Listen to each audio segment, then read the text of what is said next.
NVidia have announced their earnings for Q4 and yearly, and as most analysts and pundits predicted, the company is apparently doing great, despite coming out of a mining crash and despite selling their GPUs at absurdly high prices with few takers. Well, as you're about to see, things are not as rosy as they might seem on the surface. What will NVIDIA do to improve their growth projections? Will AI really take the company to new highs? And will we see the mythical new Ada Titan being released? Let's dive in.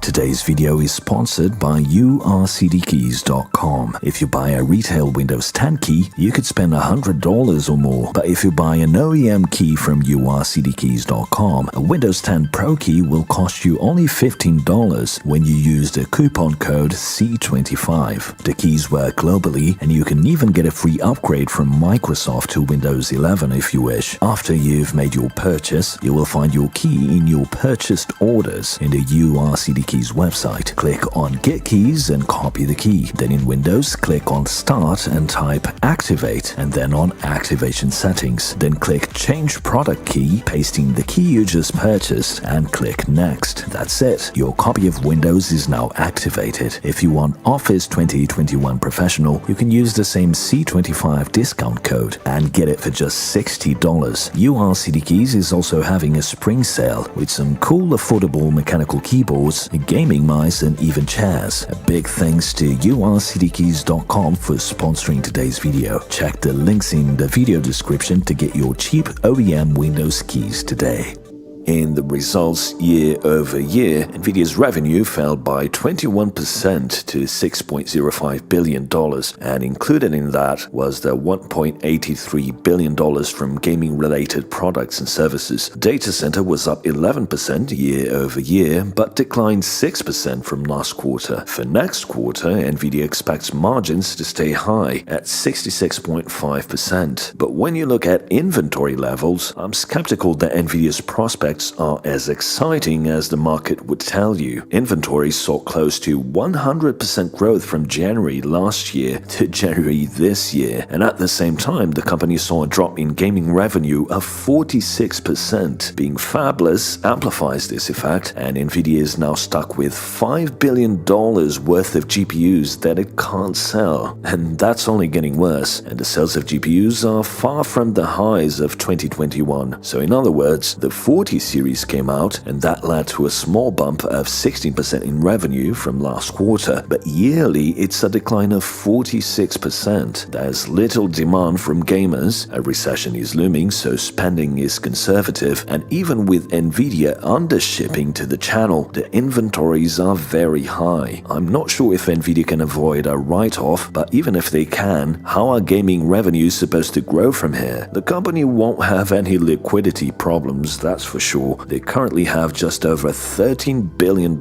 in cash. But again, where will the growth come from? We'll come back to that. NVIDIA's valuation is completely outlandish in my opinion. At the point of making this video, the stock is at $232 compared to AMD's $78 and Intel's $25. For perspective, just this last October, NVIDIA's stock was at $108. It has since more than doubled. How is a company with a revenue growth falling off a cliff and earnings contracting doing this well in the stock market? NVIDIA's crazy valuation is of course riding on the back of the AI hype. NVIDIA is currently the most valuable semiconductor company in the world with a market capitalization of $560 billion.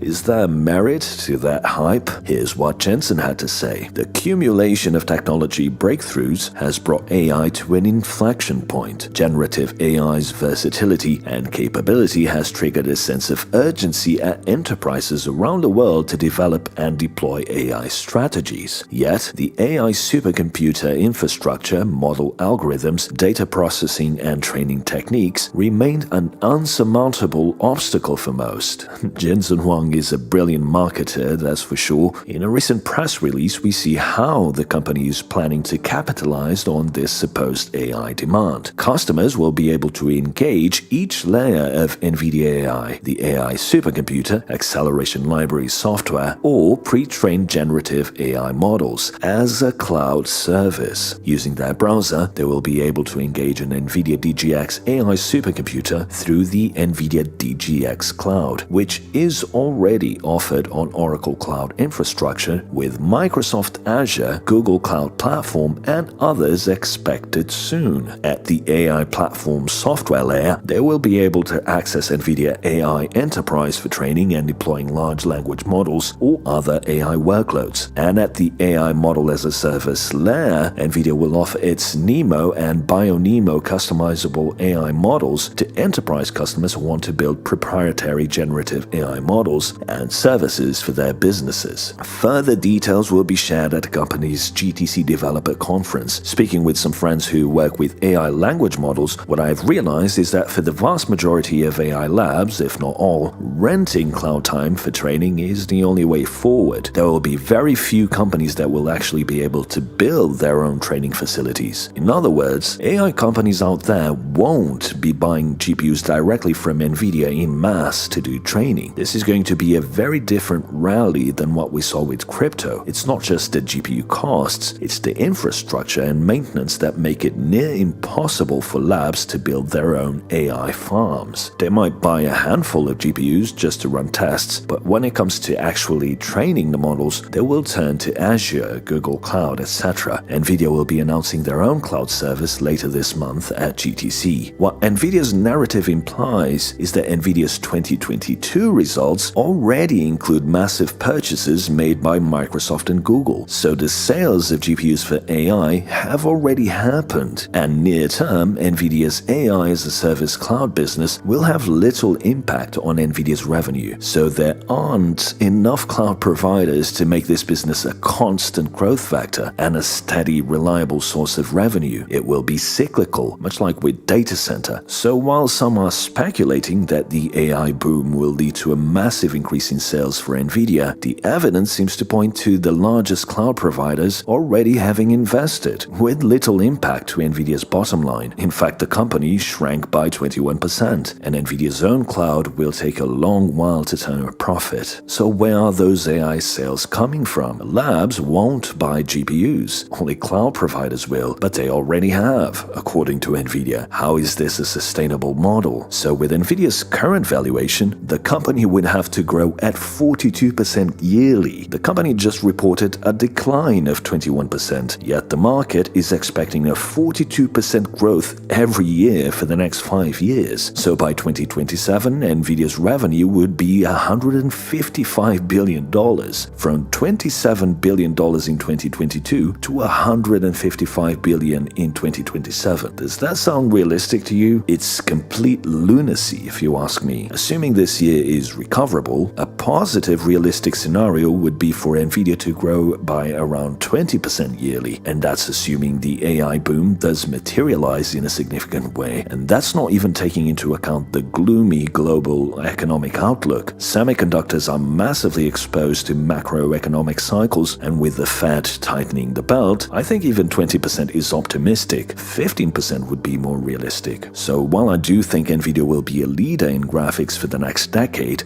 because AMD is basically non-existent at this point, I think once the AI hype dies out, like we saw with crypto, NFTs, etc., and the market wakes up to NVIDIA's financial reality and actually pays attention to what's happening in the gaming sector, I think NVIDIA's stock will fall off a cliff. I could be wrong, but the evidence certainly suggests that. The demand for AI will result in GPU sales, I have no doubt of that, but there's a limit to how much cloud providers will be investing. NVIDIA's own AI cloud might be a winning bet, but it's going to take a long while until it has an impact. The gaming side is spinning its wheels. Gamers aren't buying GPUs because they're excessively priced, while not offering significant gains over last gen, with the exception of the 4090. The 4090 is a high-margin product, but it's not enough to carry the company. Gamers seem to be divided into two camps. You have the sedated bulk and the disgruntled enthusiast. The sedated bulk of gamers have the same sort of conditioning as the majority of people in developed economies today, where we live in a materialistic world of drip-feeding new shiny things every year, be it a new iPhone, iPhone that's really not that different from last year's, a new Tesla car that's really not a great improvement over what you already spent thousands on, and every other year a new GPU that's really only giving you another 15 or 20 FPS over the one you've already spent $1,000 or more in. New shiny things constantly, limited editions so that scarcity creates FOMO. It's real-life, gamified. Social media, YouTube and other platforms are used to promote this notion that these material things will give you self-worth and purpose, because the vast majority of people live so disconnected from one another, with no family ties, no real meaningful relationships, with toxic ideologies that are driving men and women apart, no incentives to get married or have children, a society that has brainwashed people into feeling that they need material possessions to have self-worth, and any sense of self-esteem is essentially a vehicle for control, and corporations have identified this and are reaping the rewards. So the sedated bulk of gamers have the same approach to PC hardware. To them, a $1,600 GPU is not shocking in the slightest. It's a goal. It represents purpose. And there's no point in trying to argue with someone like that they will get better value off of a $600 GPU on the used market and get a similar experience. That reasoning doesn't even enter into the periphery of the sedated bulk, and even if it did, the blinkers they wear would still stop them from seeing the point. On the other side, we have the disgruntled enthusiast, who probably composes the majority of my viewers. These are slowly drifting away from PC hardware. They've been priced out, for the most part, and the ones who can afford the latest shiny thing are not conditioned into thinking there's anything of value in it other than what it's been designed to do, render frames. So the disgruntled enthusiast is not buying the 4090, but also has no interest in buying the lower tier cards from the latest gens. To you guys, I feel that NVIDIA has completely discarded you over the last few years. You are the ones who made NVIDIA and AMD into what they are today, buying their hardware over the last few decades, tweaking it, overclocking, arguing online over which one is better, evangelizing friends on why option A is better than option B. You are a thing of the past for these corporations. As soon as you stop being profitable and can no longer be manipulated, then you are ditched. That's how the world works. And I think that's the way things are going with NVIDIA, at least near and midterm. The latest Steam hardware survey seems to confirm this, with the 4090 outselling every other GPU that's launched recently. I think the most likely scenario at NVIDIA, as far as PC gamers are concerned, is they will be trying to min-max the cost equation with TSMC and Samsung in order to be able to release ever more expensive GPUs, keep the older gens around for as long as possible and make only those relatively accessible to the average gamer, and intensify this notion of the next big shiny thing being something you have to work for. The 4090 Ti or Titan, if they do come out, will cost $2,500 or $3,000. If NVIDIA can lower the cost of making GPUs with TSMC, maybe through chiplets, I think they will start releasing new generations every year. That's what I think they are working towards, and probably investing R&D in, solving that cost problem. Once they do solve it, the PC hardware business will be just like any other sedation engine, if it's not like that already. So does that mean NVIDIA will release a 4090 Ti or Titan this year? If inventory continues to be a problem, and I don't see how it won't, then I think NVIDIA will release a Titan card. Anything under the 4090 just isn't selling. They will still release a 4070 and a 4060, but those will be drip-fed into the channel, and they will represent such bad value that I don't think NVIDIA can extract that many sales out of them. The 4080 and the 7900s from AMD, for that matter, have shown that gamers are not interested in the lower tiers, considering how terrible of a deal they are. To put things into perspective, both AMD and NVIDIA released a new generation of GPUs at the end of last year, yet according to John Petty Research, desktop GPU sales decreased by a whopping 24% year over year. It's the biggest decline in GPU sales since 2011. I hope that a move to chiplets by AMD would tip the scales of cost so much in favor of manufacturers that we would see a GPU as powerful as the 7900 XTX being sold for $500, and PC enthusiasts would be buying those in droves by now. Instead, either the move to chiplets didn't result in a massive cost reduction as expected, or AMD and NVIDIA are price-fixing GPUs at ridiculous prices in order to clear inventory. So if gamers are not falling for it, I think NVIDIA will be forced to rely on the high-margin GPUs to keep selling products to the sedated bulk, and over time will be drip-feeding the channel with heavily discounted last-gen GPUs. I don't think a 4090 Ti makes a lot of sense in that case. I think the 4090 buyer won't be interested. Once the 4090 buyer pool is exhausted, the only way to get them to upgrade is by releasing a Titan, and I suspect that the vast majority of 4090 buyers will happily sell their 4090s and upgrade to the Titan, even if the gains are marginal. That's just the way the sedated bulk operates. Now, NVIDIA could risk releasing a 4090 Ti in hopes that the sedated bulk is conditioned to the point where even a tiny increase is enough to get them to spend money, but I doubt that would work. I think the Titan branding is required here. The introduction of new GDDR memory will probably be the catalyst that NVIDIA is waiting for. And yes, I know that the Twitter leakers have said that the Titan is cancelled and that instead NVIDIA will release a 4090 Ti. 9 times out of 10 those leakers have been wrong, so I don't put any stock in that, and neither should you. So to conclude, I believe NVIDIA's stock is absurdly overvalued, and I think the company's financials show that the company is a risky investment, with the only possible reward being the AI hype materializing in a rush to buy GPUs, something I don't see happening apart from cyclical investments from cloud providers like Microsoft. NVIDIA's AI cloud could be a winner, but it's a long-term project, and as for PC enthusiasts, I think this generation of hardware, both CPUs and GPUs, is a complete skip. It might be the case that NVIDIA never quite fixes its inventory problems, and you will have to stay 2 generations behind instead of a generation behind. And is that really that bad? I mean, what game out there is so demanding that you need anything more than a 2080 Ti